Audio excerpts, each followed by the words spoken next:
ಸಾಮಾನ್ಯವಾಗಿ ಜನಸ್ಪಂದನ ಸಭೆಯಲ್ಲಿ ಜನರ ಸಮಸ್ಯೆಗಳನ್ನ ಕೇಳಿಕೊಳ್ಳುವಂತಹ ಕೆಲಸ ಆಗುತ್ತೆ. ಜನರು ಕೂಡ ತಮ್ಮ ಸಮಸ್ಯೆಗಳನ್ನ ಅಧಿಕಾರಿಗೆ ಹೇಳುವಂತಹ ಕೆಲಸಗಳಾಗುತ್ತೆ.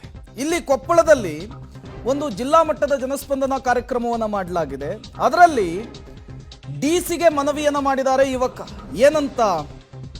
ಕೃಷಿಕನಾಗಿದ್ದೇನೆ, ನಾನು 16 ವರ್ಷಗಳಿಂದ ಹುಡುಗಿಯನ್ನ ಹುಡುಕ್ತಾ ಇದ್ದೇನೆ, ಸಿಕ್ಕಿಲ್ಲ, ನನಗೆ ಹುಡುಗಿಯನ್ನ ಹುಡುಕಿ ಕೊಡಿ ಅಂತೇಳಿ ಮನವಿಯನ್ನ ಮಾಡಿಕೊಂಡಿದ್ದಾರೆ.